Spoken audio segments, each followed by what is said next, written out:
E aí, pessoal, estamos de volta, certo? E agora com as turmas do terceiro ano, a gente vai falar sobre a desigualdade social, certo? A gente falou sobre o mundo do trabalho, então é muito importante falou sobre o mundo do trabalho na hora do segundo ano, então é muito importante a gente fazer uma relação entre essa aula do segundo ano, o mundo do trabalho, e a desigualdade social, porque elas estão muito próximas, elas estão muito relacionadas, certo? Para a gente começar, eu trago aqui de novo o suplemento da Diplomatique Brasil, né, que é um suplemento do jornal francês Le Monde, que mostra, né, a população aqui, ó, segurando essa mesa para que a burguesia possa ter os seus luxos e os seus caprichos, não é isso? Mas aí eu vou trazer algumas reflexões, né? Nós conseguimos ver com clareza na imagem como é importante discutir as lutas de classe citadas por Marx. Eu consigo ver ali essas duas classes bem distintas, né? A burguesia e os operários, os trabalhadores, o proletariado, eles estão ali embaixo sustentando essa mesa dos luxos e dos caprichos da burguesia. E quem são as pessoas que sustentam a mesa para a burguesia? Acabei de dizer, não fiz nem mistério, não é, que é a classe trabalhadora. E aí eu trouxe uma música chamada Panis et Circenses, certo? Que é uma música que foi interpretada pelos Mutantes, é uma música super antiga, que diz o seguinte, super antiga não, super atual.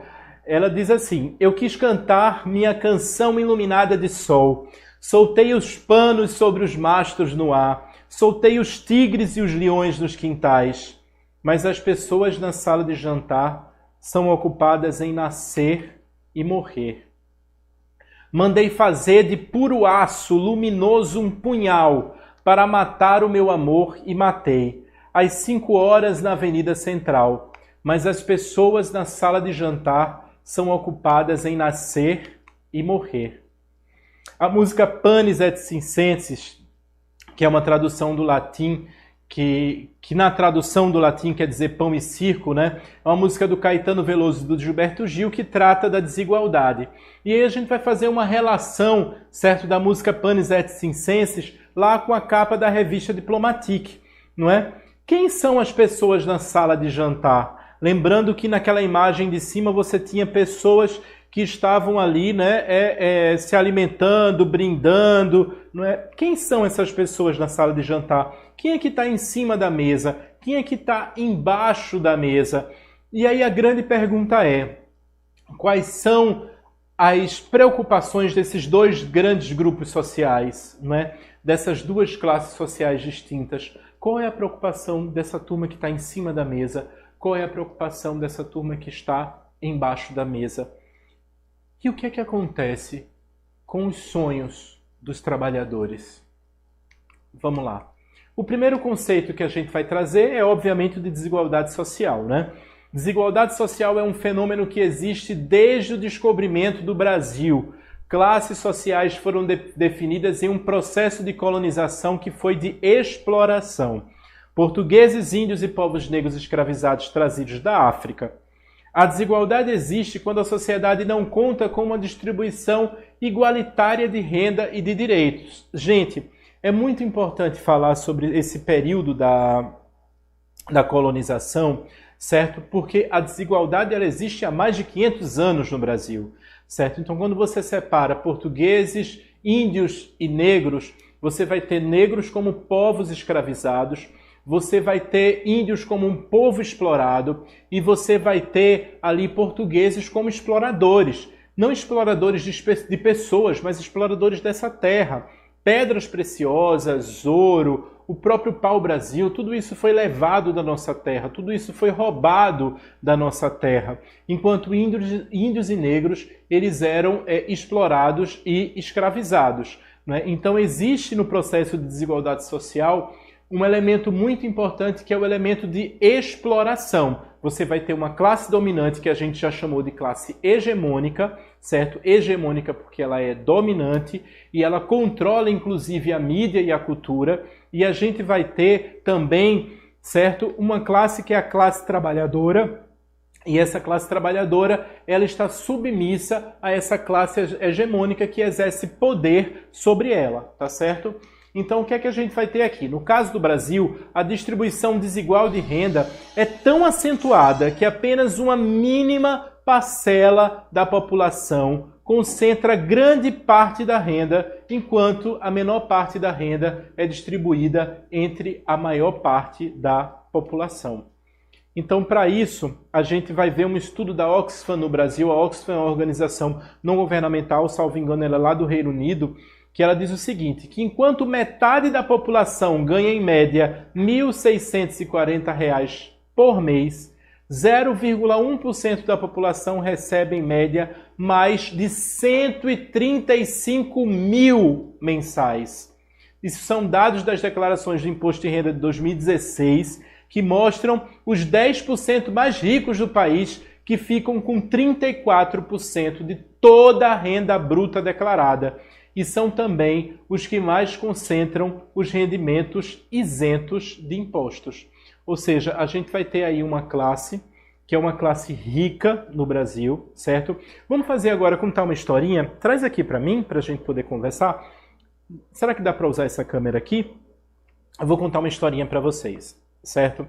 Quando a gente fala de classe rica, a gente precisa separar o que é classe rica e o que é classe pobre, certo? Pessoa rica é aquela que vai dormir e quando ela acorda, ela está mais rica. Se você é assalariado, se você recebe um salário, você não é rico, certo? Se você vai fazer feira no supermercado, você não é rico. Rico não vai ao supermercado. Para vocês terem ideia, rico tem motorista. Ele não sabe nem quanto custa o preço da gasolina, certo? Então, classe rica é aquela que consegue, certo, viver toda e qualquer intempérie, certo? Qualquer dificuldade baseado na sua renda.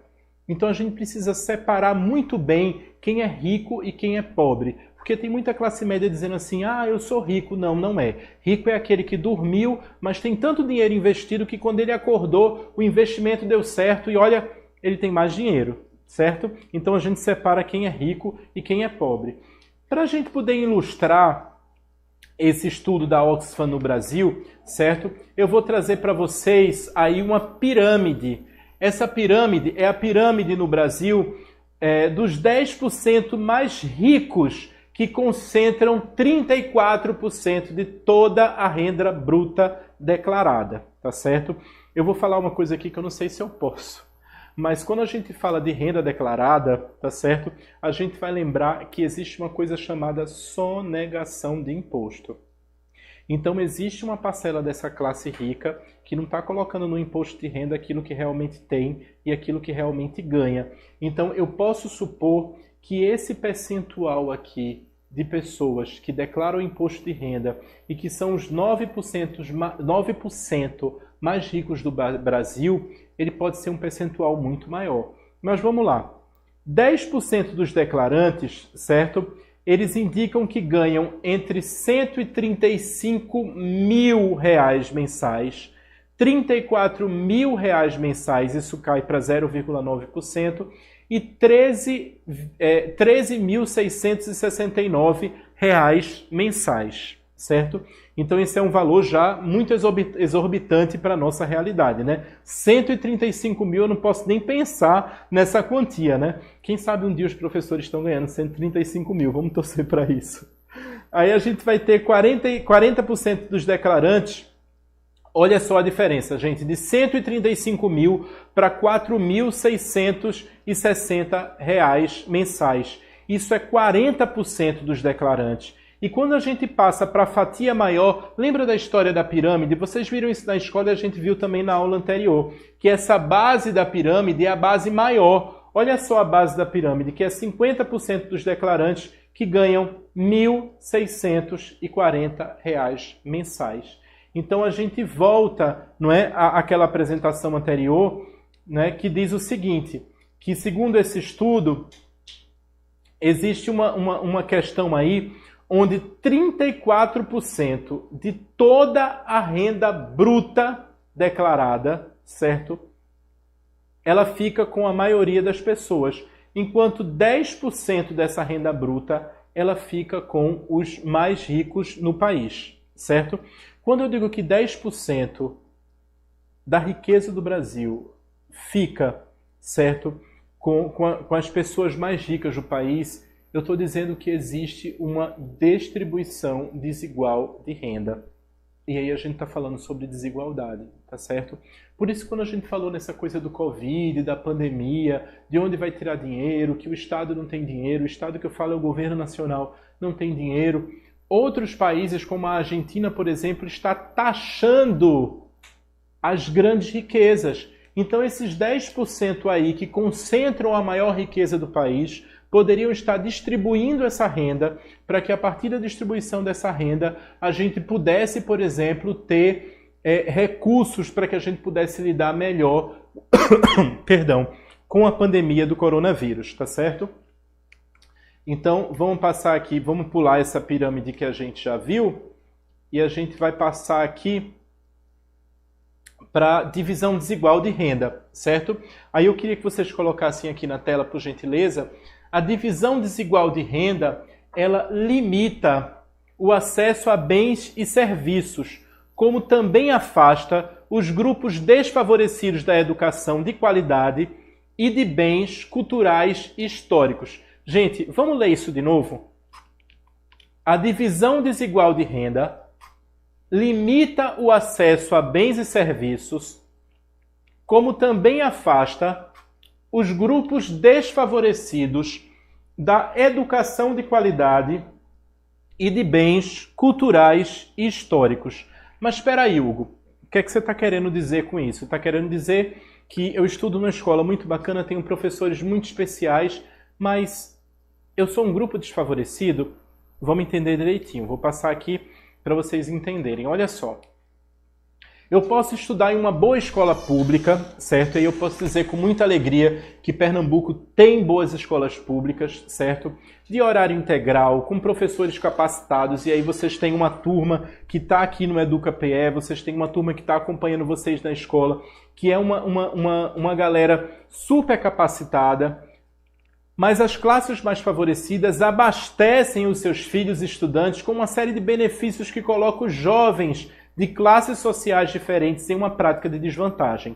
Jovens de classes menos favorecidas tendem a ingressar no mundo do trabalho muito mais cedo, tendo que conciliar, por exemplo, a universidade e a atividade laboral. Volta aqui para mim. Ó, o professor de Sociologia fala um bocado, eu vou ficar assim tossindo, viu? Então, vamos embora que a gente continua a aula. Gente, olha só. Uma pessoa de uma classe social mais favorecida, ela vai ter um elemento, por exemplo, que é: o meu filho vai fazer natação, o meu filho vai fazer curso de inglês, o meu filho vai fazer curso de espanhol, o meu filho ele vai fazer judô, vai fazer karatê. Ou seja, cada vez que eu estimulo o meu filho a fazer diversas atividades, eu estou complementando essas atividades, aquela atividade que também é uma atividade escolar, que também é uma atividade acadêmica, tá certo? Então, não é somente a escola que vai oferecer elementos para que a gente possa chegar lá na frente e vencer essas adversidades. Deixa eu dar um exemplo. Se eu acordar de manhã, eu acordo de manhã, certo? Quando eu acordo de manhã, eu tenho que sair correndo, fazer meu café da manhã, aí eu preparo o café da manhã, e aí preparo o café da manhã da minha companheira também, aí preparo o café da manhã do meu filho, vou deixar o meu filho na escola, depois eu corro para o meu trabalho, aí do meu trabalho eu corro para resolver algumas coisas no meu horário de almoço. Gente, imagina uma pessoa que acorda de manhã, senta numa mesa e o café está posto à mesa. Essa pessoa só faz comer, tomar banho, trocar de roupa e ir para a atividade laboral.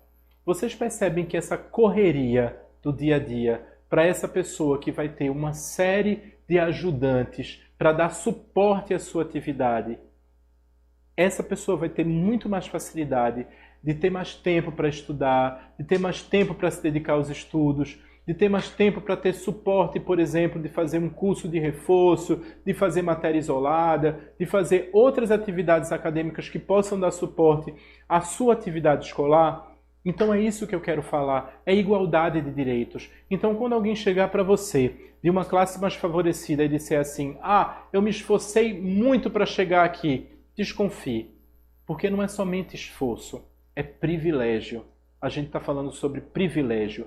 E privilégio é um elemento importantíssimo da desigualdade social, certo? Então é esse exemplo que eu estou trazendo aqui para vocês, certo?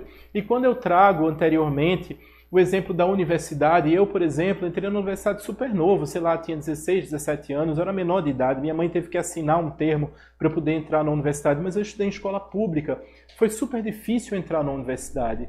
E quando eu entrei na universidade, veio um outro elemento. Eu precisava trabalhar para conciliar a universidade e o trabalho.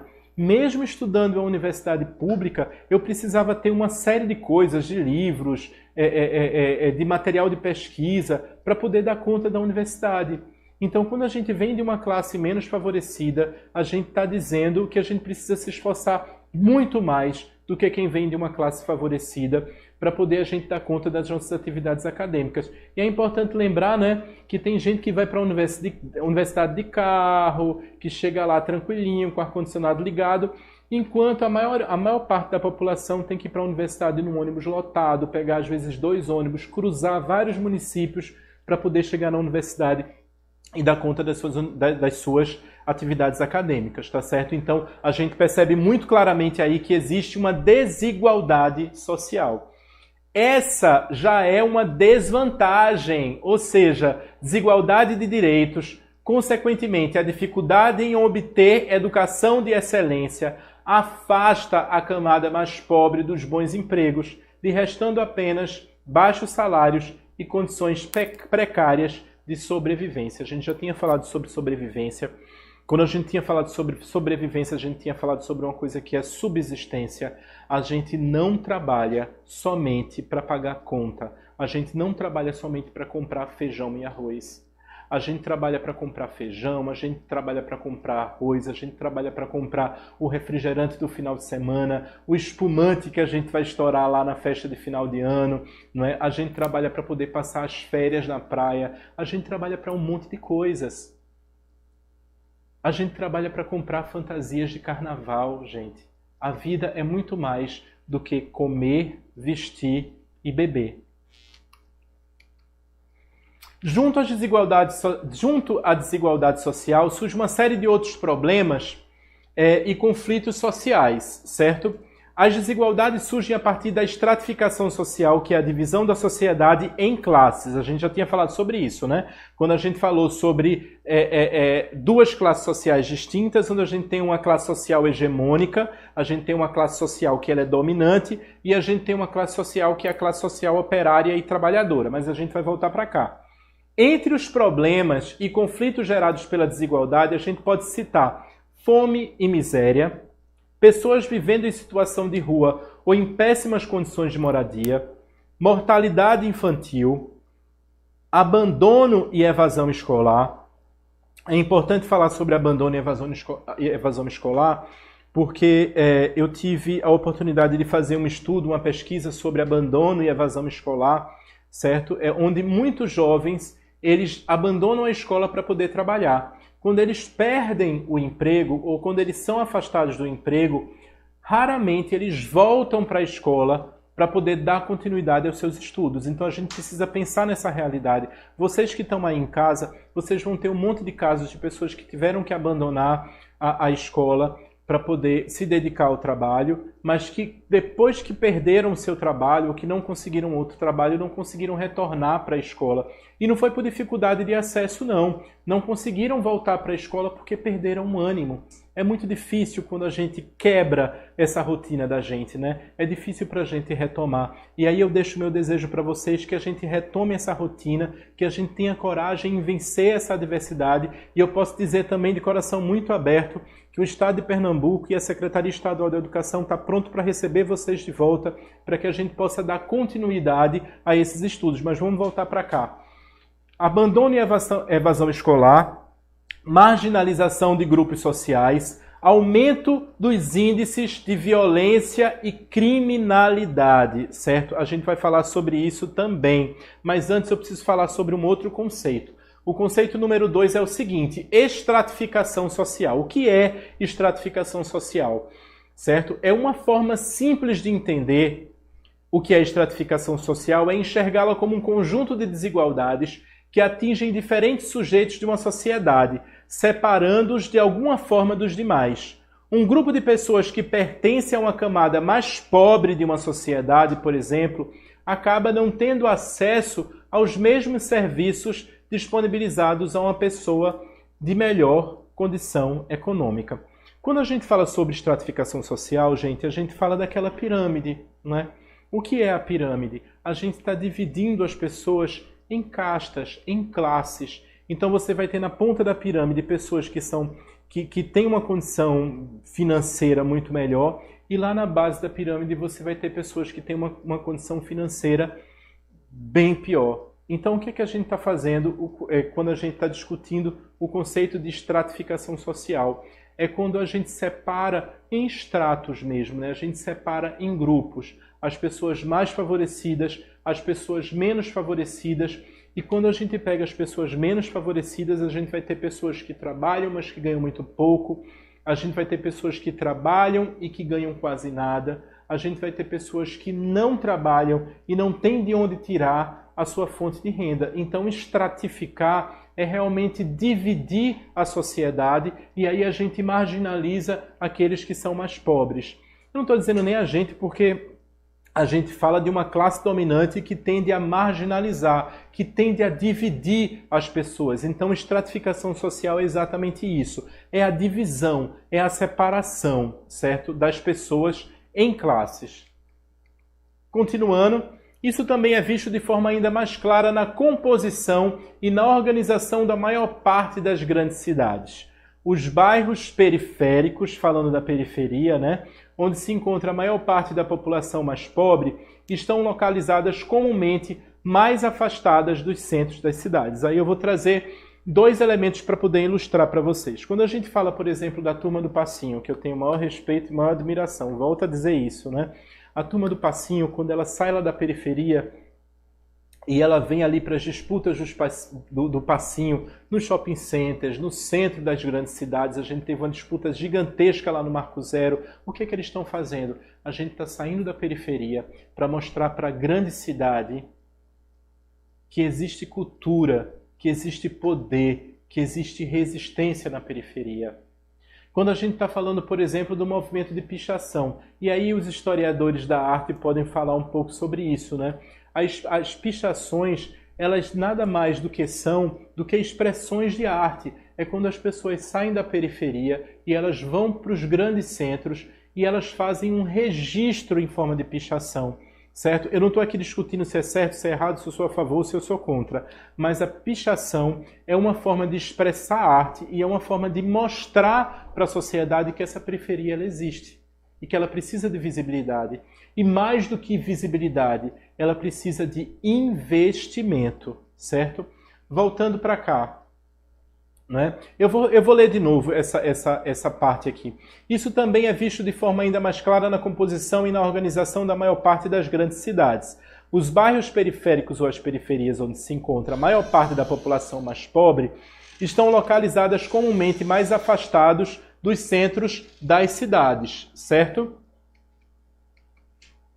E aí a gente vai falar sobre tipos de desigualdade, tá certo? Vamos lá. Desigualdade econômica. E aí eu vou pedir para vocês colocarem aqui na apresentação, tá certo? Pode ser? Vamos ver aqui a apresentação. Desigualdade econômica é a desigualdade entre a distribuição de renda. E aí eu vou trazer uma imagem, que é uma imagem super conhecida nossa, onde a gente vai ter a comunidade de Paraisópolis ali, não é? E aí do lado a gente vai ter um prédio, onde é um sol para cada pessoa. É assim que a gente diz, né? Um sol para cada pessoa. Mas, na verdade, a gente tem aí um prédio onde cada varanda tem a sua própria piscina. Olha só. Cada varanda tem a sua própria piscina. E no muro do lado, a gente vai ter as casas nessa periferia. E essas casas nessa periferia, certo? Elas não têm a melhor condição de sustento, certo? Que esse prédio ali vai ter.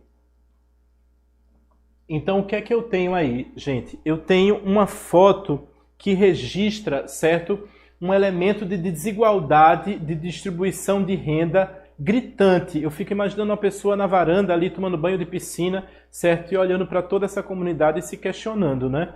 Ou será que essas pessoas se questionam? Mas essa não é a questão, não é? Mas existe ali uma comunidade e existe ali um aspecto de riqueza e, infelizmente, as pessoas conseguem viver com essas discrepâncias, com essas diferenças, como se isso fosse normal.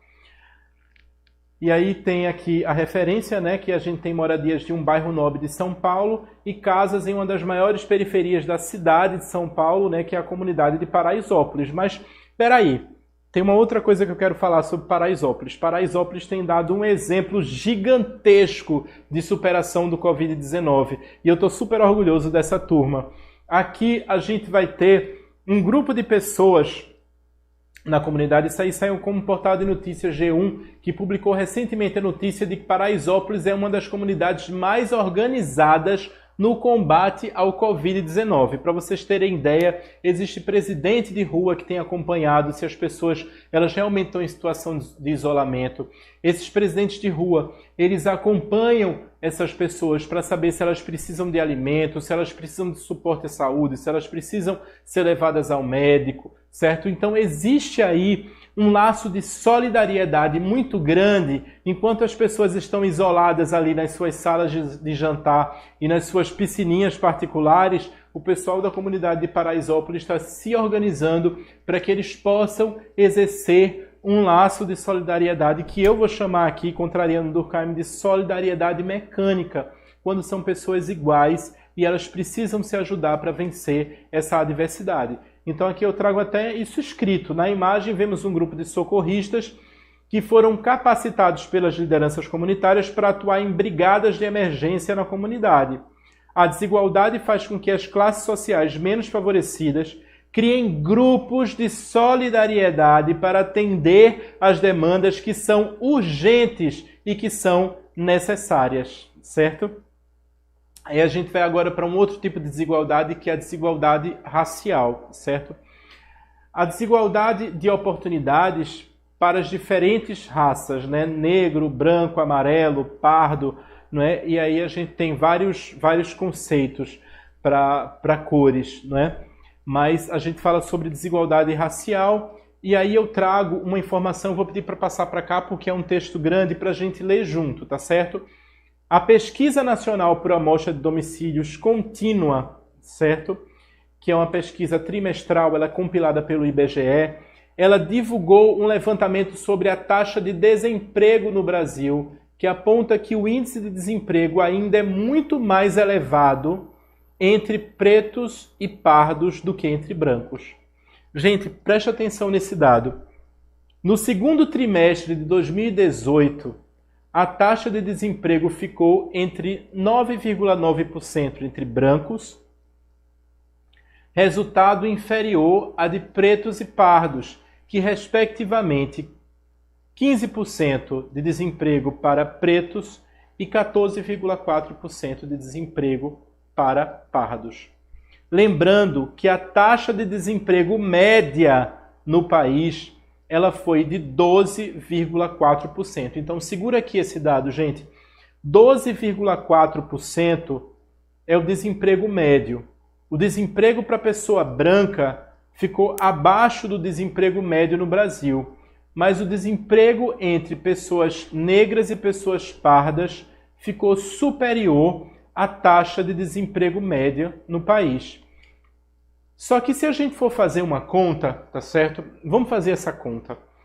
Logo chegamos à conclusão de que a maioria dos desempregados do país são negros e pardos. Porque se a gente soma negros e pardos, isso vai dar um percentual de quase 30%. Também chegamos à conclusão de que as pessoas negras e pardas também terão menos acessos a bens e serviços, influenciando nas condições de moradia e qualidade de vida. Mas é óbvio, se os nossos salários eles tendem a diminuir, a nossa qualidade de vida diminui também. Se a gente gasta o nosso salário somente com feijão, arroz, carne e bebida e água, não é? Não sobra para as fantasias de carnaval. E as fantasias de carnaval, elas fazem sim parte da nossa existência, certo? Isso para quem é amante do carnaval, tá certo? Mas vamos lá. Desigualdade de gênero, que são as diferenças entre homens e mulheres homossexuais, transexuais e demais gêneros, certo? E aí eu vou trazer uma informação. Essa informação é uma informação da desigualdade de gênero no Brasil em 2016. Gente, olha só. Olhem bem essa tela. Eu não sei se vocês conseguem ver essa tela muito bem. Mas a gente vai ter aqui a taxa de frequência escolar no ensino médio, certo? Então a gente vai ver que as mulheres elas frequentam o ensino médio mais do que os homens, porque 73,5% das mulheres frequentam o ensino médio, enquanto 63,2% dos homens frequentam o ensino médio. Aí do lado eu vou ter a proporção de adultos com ensino superior completo. Adultos que está sendo considerado aí, porque essa é uma pesquisa, embora seja fonte do IBGE, mas esse infográfico ele foi feito pela revista Exame, vocês vão ter que a proporção de adultos com superior completo, certo? Ela é maior entre mulheres do que entre homens brancos. 23,5% das mulheres brancas, certo? Elas têm um ensino superior completo, enquanto 20,7% dos homens brancos, eles têm um ensino superior completo. Agora, olha só a diferença para pessoas pretas ou pardas. Apenas 7% dos homens têm superior completo, dos homens negros, certo? E pardos, e somente 10,4% das mulheres negras ou pardas, elas têm ensino superior completo. Então essa diferença ela chega a ser menos da metade do que as pessoas brancas. Isso significa que as pessoas negras e pardas elas estão entrando muito menos nas universidades. E aí a gente vai chegar àquela questão das cotas. Cota é reparação, certo? E aí nas escolas de vocês, quando vocês voltarem às aulas, vocês questionem os professores de vocês e perguntem o que é o sistema de cotas e o que é que o sistema de cotas tem a ver com essa estatística. Mas vamos voltar para cá. Tempo dedicado aos afazeres domésticos. Percebam que ali no total, os homens eles dedicam muito menos tempo aos afazeres domésticos, né? 10,5%, e as mulheres dedicam 18,1% aos afazeres domésticos, certo? Então as mulheres elas estão passando muito mais tempo dando conta das demandas de casa do que os homens.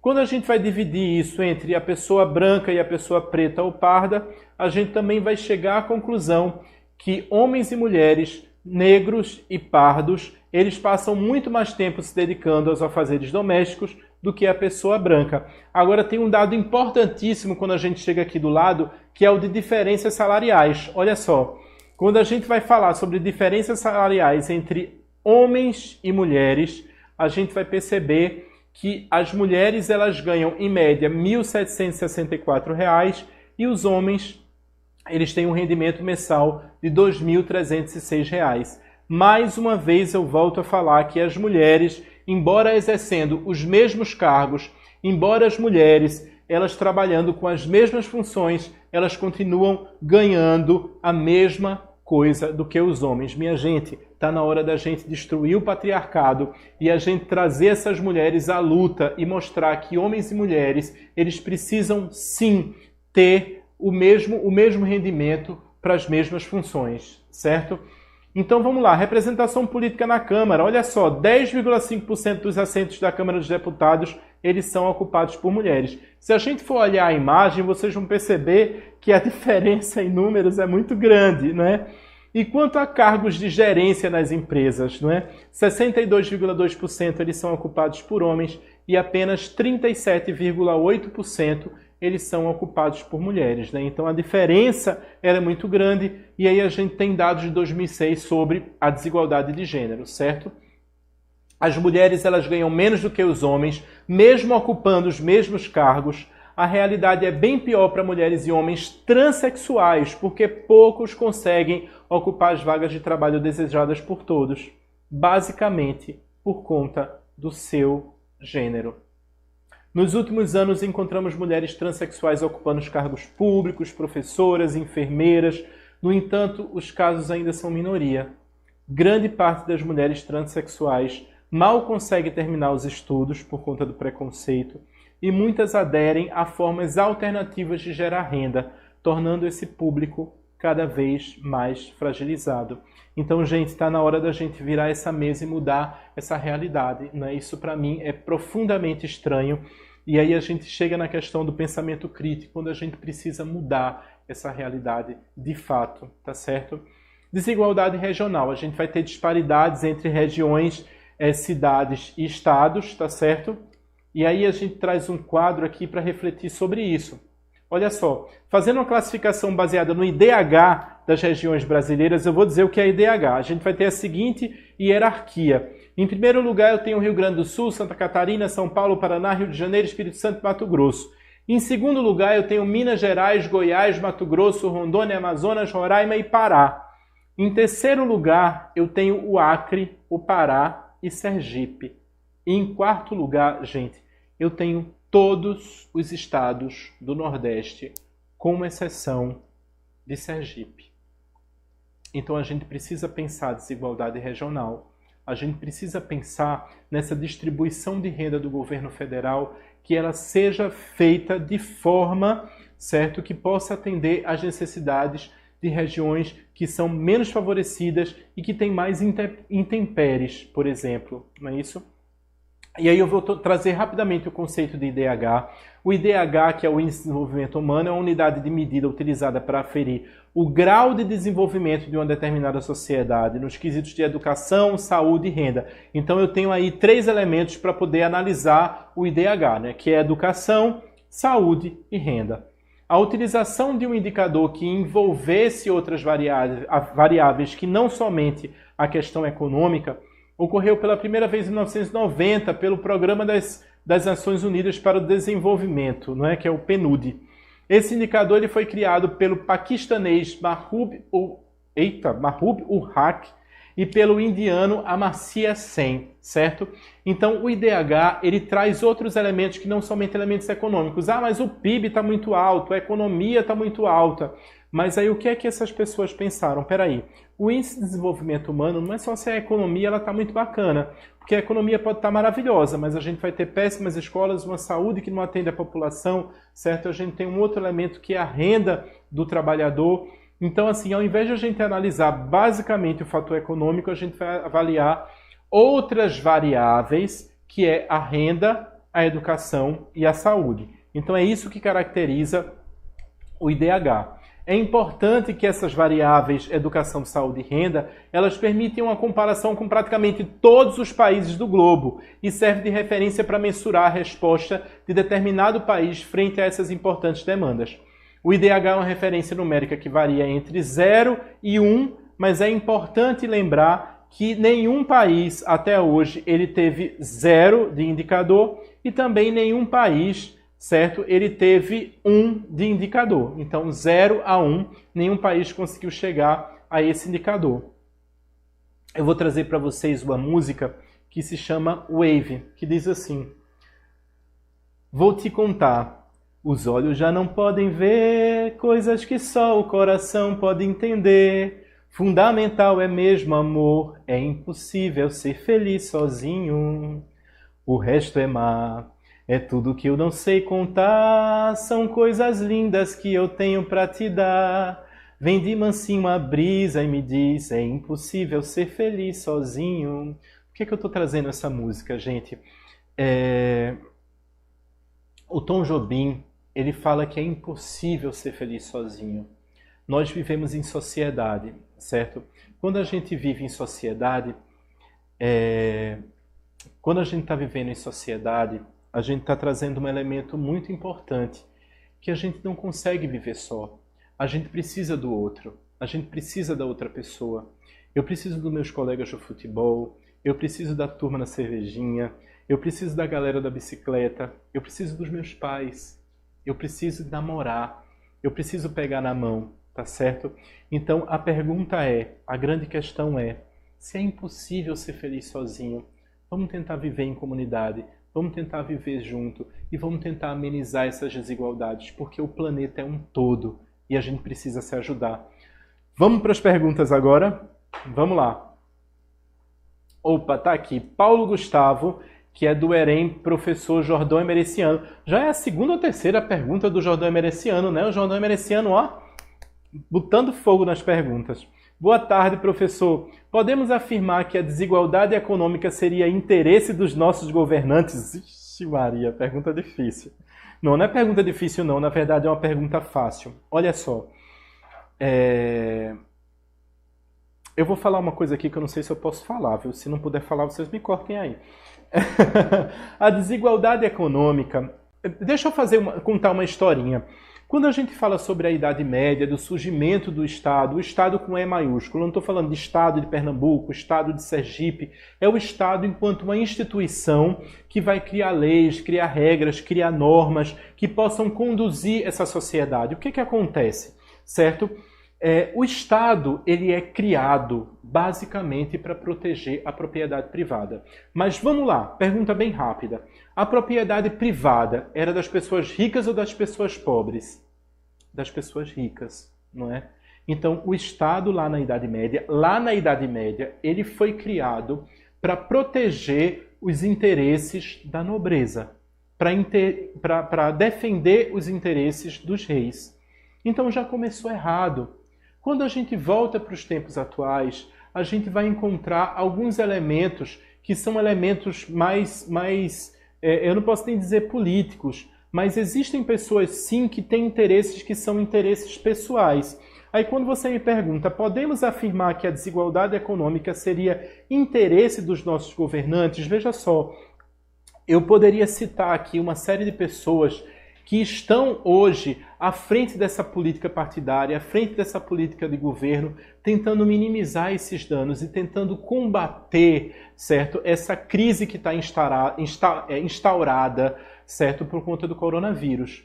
Mas aí a gente também vai saber que existem representantes governamentais que não são eleitos por nós, não são eleitos pelo povo, não são eleitos pelos trabalhadores, por exemplo, certo? Eles são eleitos por uma elite. E esses representantes que são eleitos por uma elite, eles tendem sim a defender os direitos dessa elite, tá certo? E aí a gente vai pensar, é uma reflexão para você fazer, Paulo, como é que está essa conjuntura nacional? Será que a gente tem um representante nacional, um representante do governo federal, que tem trabalhado para os interesses do povo, para os interesses de uma minoria?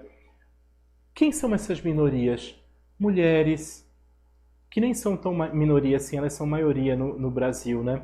Pessoas que sofrem violência, a pessoa negra, homossexuais, transexuais.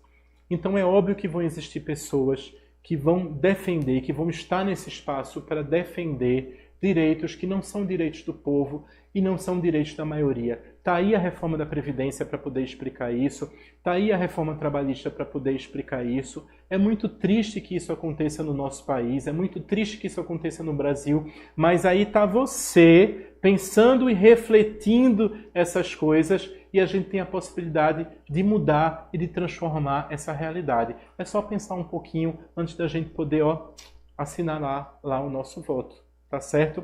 Um abraço e obrigado pela pergunta. Posso passar para a próxima? Renata Eren Sofrônio Portela, boa tarde. O que fazer para mudar essa desvantagem de pessoas de classe baixa ou média?